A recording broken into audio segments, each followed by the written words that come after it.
Greetings and salutations. Yes, back from the long weekend. Happy Thanksgiving, everybody. Thank you for joining us for today's podcast and live stream. Happy Thanksgiving, Canadians. Sorry if you're American, you have to wait another month or so. American. Why don't we do it all in the same? They're thankful for different stuff on different days.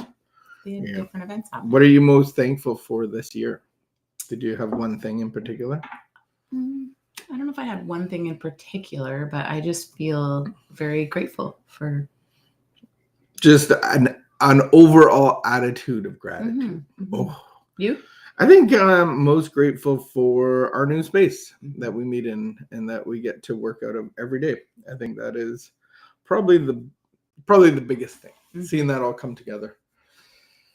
Next year, hopefully we can pay for it. Pay our rent. No, I think we'll be okay. All right. It was a great weekend. Had some great food. Went down to part 2 of a wedding. Did I mention the food? I got heartburn. Yeah. I wasn't disciplined eating. I was professionally eating and paid the price for the night. I didn't know there was such a thing. I'm a high performance eater. Yes. I ate the ribs, I ate the chicken, I ate the baked beans, the macaroni and cheese. I did not take the baked potato like you. Waste of space. I'm not a big fan of the baked potato. You like baked potato? You're not just a professional eater, you're a judgy eater. I think it's your turn. Is it? Yeah. All right. Well, I hope you had a great weekend. Back to real life where it is Tuesday. I can't believe you think baked potato is a waste of space. Baked potato matches so nicely with ribs and chicken. Baked potato is a bland, it's like a pile of rice. It's lovely. Why do people put sour cream, bacon, chives, butter, like to spruce it all up? Like, what's the point? That's why you take a baked potato. I don't know. I have low appreciation for a baked potato. Mashed potato, I totally understand. I actually was pretty impressed with the food yesterday at the potluck. Oh, the potluck. Somebody brought scallop potatoes. Scallop potatoes? I never had scallop potatoes. So good. No. Yeah. There were scallop potatoes. They were so good. Stop. Mm-hmm.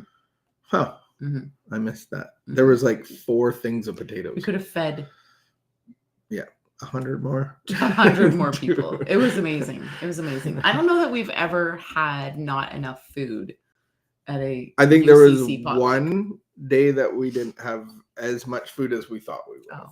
And I think that day I had brought Popeyes chicken.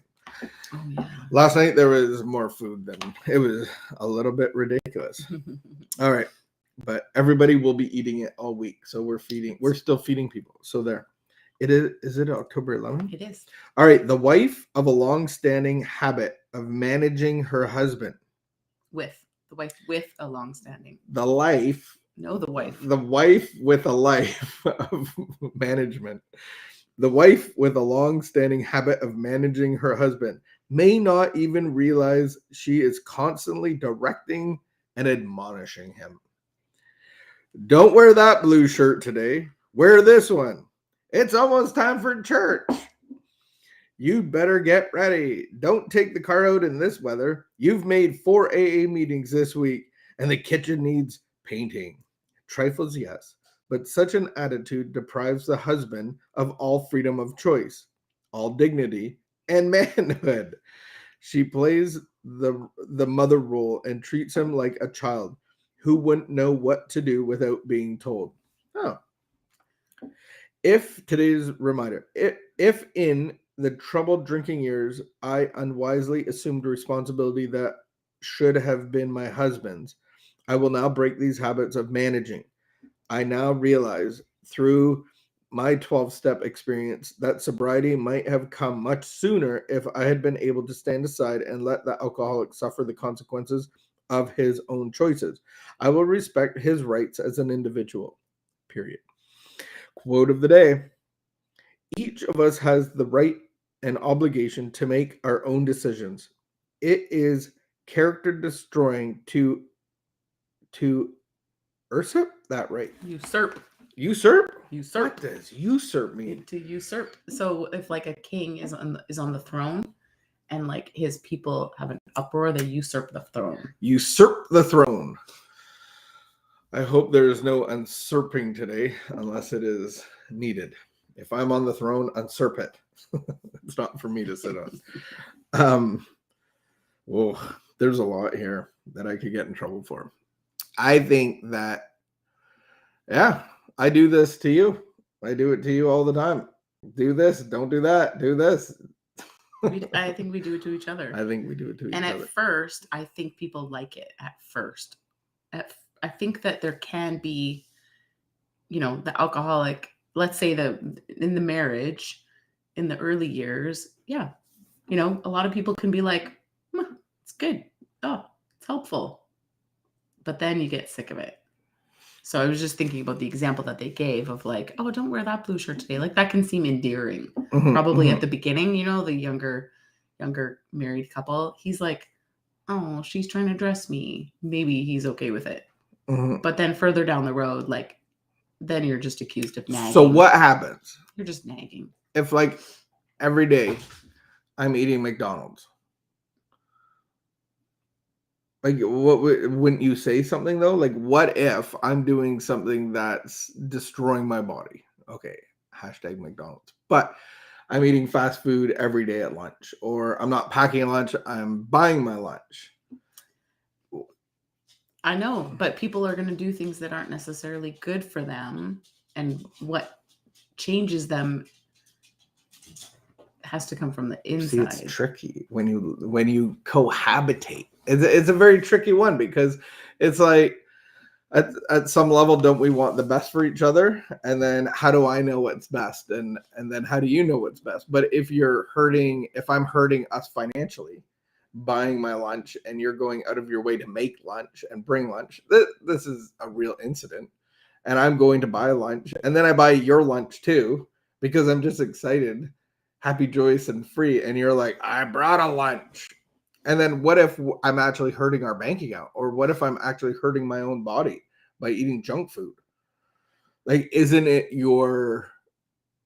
don't we have the ability to cheerlead in a way that isn't this, but is more as like, what's the word? Like, I think cheerleading is a good thing, but I don't think this is like, what is this? This is controlling. So you don't have the freedom. So how do I have freedom in my recovery? Like I have to suffer the consequences.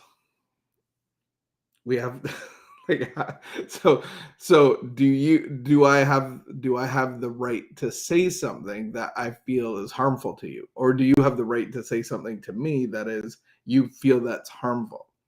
Or do we have space to talk about that and bring that up? I think that's good. That's a good thing. Is that a good thing? Sure. If we had like a team meeting. Are you struggling with this reading because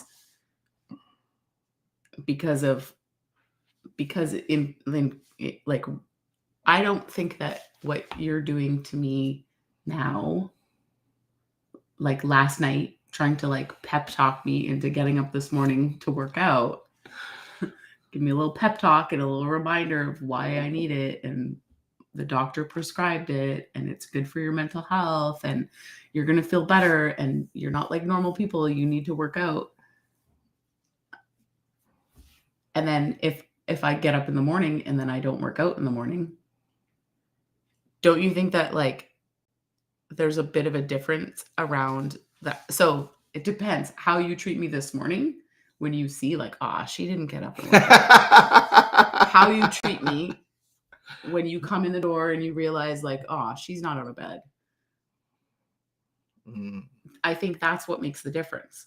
So if I do it in a loving way, but yeah, it's a very fine line of what's in between. Because you can encourage and coach and cheerlead all you want, but if it's not working, then what happens? But that's the thing. I don't want to be a coach. Then what happens? Like I don't even get paid to be a coach. No, but you were just saying that what happens. It's helpful to be a coach. Is that the other person has, it's not well received, and it just causes more problems. So then it's like there's this fine line of being independent from each other. Like I think yeah, I can be like, let her suffer her own consequences and let her, and then maybe we are supposed to have our own, at some level, physical life, spiritual life, and emotional life. We are supposed to have our own and connected to God and not connected to each other. But if I'm always like domineering, if I'm doing this, I don't Well, then think it's good, but I can get stuck in doing it. So like, I think that what we're talking about here is a little bit there. Do you think that Al-Anon has a hard time taking care of themselves and taking care of everything else? Like, is that one of the traits? Can be. It can be, but I think the key that they're pointing is that they assume responsibility for others. Okay. And that's the thing. So like, you can't assume responsibility. So I think that cheerleading and encouraging and reminding, like, I have a friend who does that too, of like, Vicky, like, you'd feel so much better if you worked out. And then she'll ask me, did you work out this week? How many times did you work out this week? And like, it's super annoying having to say none. It's super annoying. And also, I know that I would feel better. But I think in relationship, and especially in marriage, we can take that so much further. You're not coaching. You're not cheerleading. It's like, do you think this wife who's like, don't wear that blue shirt today, wear this one. It's almost time for church. You better get ready. Don't take the car out in this weather. The kitchen needs painting. Like, that's not. Do you think, I think the impression that they're trying to give, because they use the words constantly directing and admonishing. So admonishing isn't like encouraging or like asking or reminding or coaching, or not coaching. I don't like the coaching idea, but cheerleading. So that's an attitude of like, you need to do, I think what they're trying to present is an attitude of like, you need to do what I think you need to do. Yeah. And then how's she going to treat him, right? If he's not listening, how is she treating him? I think that's really important. Oh, to control. Yeah. So then we have our own freedom in our own recovery to be directed by God and not by the other person. And so I think that's what true freedom in recovery is actually being directed by God, not being the director of the other person or myself, and assuming my role as. But it's also about expectations and not having expectations. And so how I treat somebody, like when I find out that they didn't do what I really thought that they wanted, that they should do, or what would be best for them, how I treat them is, I think, a big part of the picture. And if I can treat them with love and leave them to be gods, like, you belong to God. And so this is between you and God. I'm going to encourage and be your cheerleader, but ultimately you belong to God. And so that can go really far of like, if you're not going to quit drinking, if I live with someone who's not going to quit drinking, I'm going to either, if I can't not take on responsibility for them, it is going to create a barrier between us, right? Yeah. And we get sucked into, and that's what an addictive relationship is. So coming out of those relationships, we still have these defects, if you will, or shortcomings. And so that's the refining part. But if you're in an unsafe, like if you're in an addictive relationship and you want out of it, I don't think there's any harm in taking a time out. And I think some people in marriages go, well, I'll never leave my partner. Like, I would never suggest leaving your partner, but taking a time out off site isn't leaving somebody. That's not a forever thing. So I think there is breaks, like when we're in unhealthy relationships. I think sometimes breaks are good. Resets. A reset or a timeout. Timeout. We got to get at her, pitter patter. We do. We'll see you tomorrow. We got, it's Tuesday. So and this week's halfway over. Thanks for treating me kindly. Okay, maybe I'll buy you candy later. No, I wouldn't eat it. Yeah, maybe I'll go the other way and just buy you food. No, I wouldn't eat it. All right. Have a great 24. Keep the peace. Be of good behavior. We'll see you tomorrow. Mañana.